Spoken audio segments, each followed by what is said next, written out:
Hey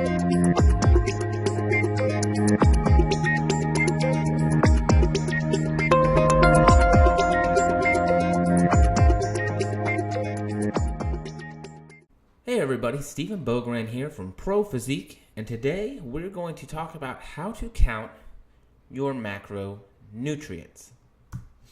So one of the first things that you're going to need to be able to track your macronutrients is your phone or your computer. And the first thing that you're going to look at is an app or website to be able to track your food intake. Now there are a couple of good ones out there, and I've put on here sort of my recommendations based on where you're at.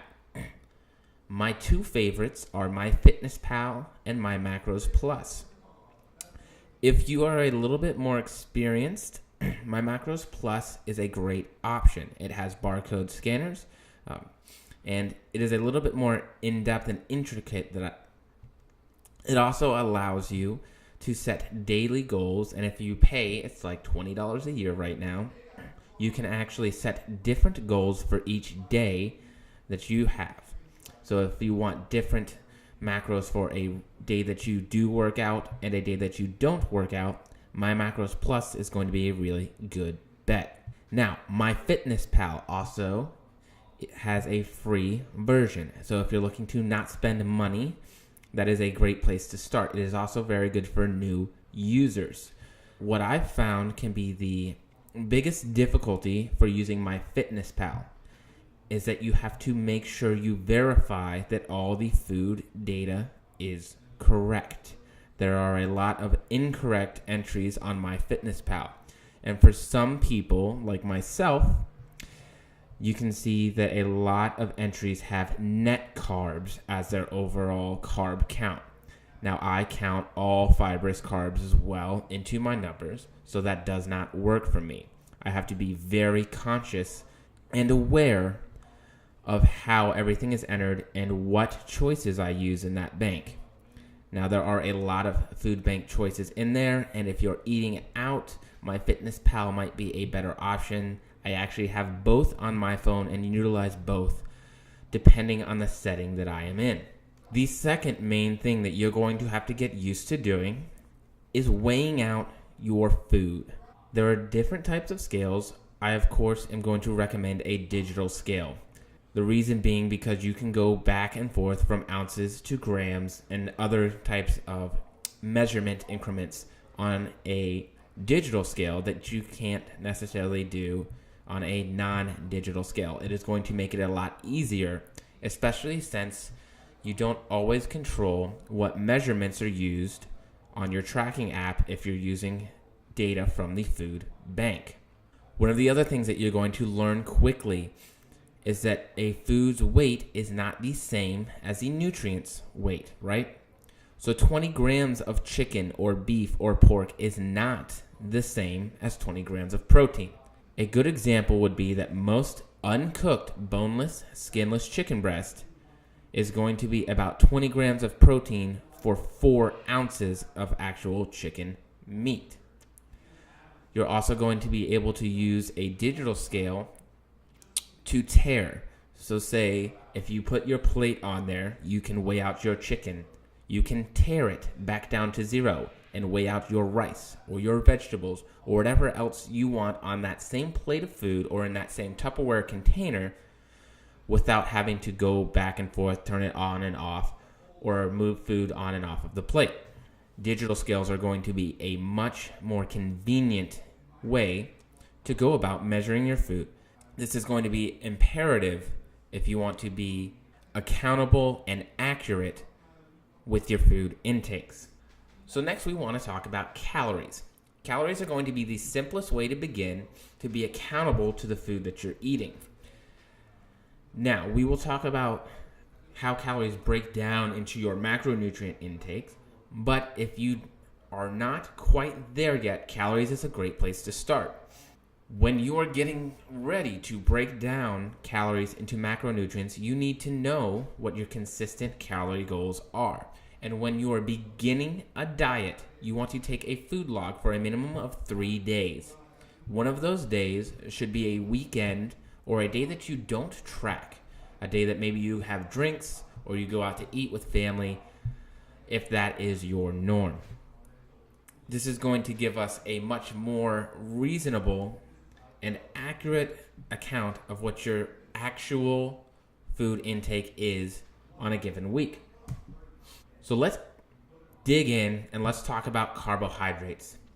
Now, I know carbohydrates have been touted as bad by a lot of diets, but we don't want to say anything is bad, right? Moderation is king when we talk about flexible dieting and macro counting. Carbohydrates are going to include things like breads and pastas, but also things like sweet potato, beans, whole grains, rice, and things like quinoa. Now, when we look at carbohydrates will yield 4 calories per gram. That is our energy that we get for each gram of carbohydrates. When we talk about macronutrients, those are energy yielding nutrients. We also want to keep in mind that carbohydrates have fiber. Now, there is not a lot of consensus on how many calories per gram fiber actually entails. But we still want to keep fiber as a goal within our daily goals for carbohydrates. This will ensure that we are getting micronutrient nutrition as well. Fiber is also important for our gut health and to properly move everything through the GI tract and system. When we look at carbohydrates, everything is going to eventually be broken down into glucose. So whether it is a complex or a simple carb, it is going to be glucose. That is how our body uses it. The only difference is how quickly our body does that and how much glucose gets into our bloodstream at once. Now, our body can store a certain amount of carbohydrates as something called glycogen. A lot of people are worried about weight. And so one thing that we can see changes if we go from a no or low carb diet to eating a larger amount of carbohydrates, or when we start training, is that our weight increases. This is not always due to fat, but sometimes we will see an increase in glycogen stores, which is energy stores within the muscle. The reason we see an increase in weight is because glycogen is also stored with water. That means that our total body water is going to increase, and that can sometimes be why we see an increase in weight. So next, let's talk about fats. Now, fats can be found in meats as saturated fats. We also know that there is coconut oil, olive oil, and butter. Fats are going to be made popular by the Atkins diet and diets of the sort, and are necessary for healthy body function. When we look at fats, they're going to be 9 calories per gram. And once again, they are important for a couple of reasons. We need them to have healthy hormone regulation and function, as well as there are fat-soluble vitamins that are micronutrients. So if we do not have enough fat within our body, we cannot properly digest and absorb them. Proteins. This is going to consist of things like any kind of animal meat. Cheeses can also be considered protein, but are also high in fat. You can get proteins from vegetables, but when you get your protein content, you need to make sure that it is a whole or complete protein. Proteins are made up of amino acids, and when we're talking about building new muscle, we need a complete range of essential amino acids, or amino acids that our body cannot synthesize or make, and we need them in abundance enough to trigger the body to make new muscle. Protein is going to be 4 calories per gram. We like to refer to protein as the adaptive macronutrient because not only can protein provide energy, it also stimulates new muscle growth nutritionally. You also want to remember that many enzymes and other processes in your body are made from protein. Therefore, if you are protein deficient, you might be sacrificing some other things such as your ability to fight infection A lot of the recommendations that you see are for normal populations. You want to remember that those populations are sedentary and not active. So if you are active and an athlete in lifting weights, you will need more protein in your diet to account for that.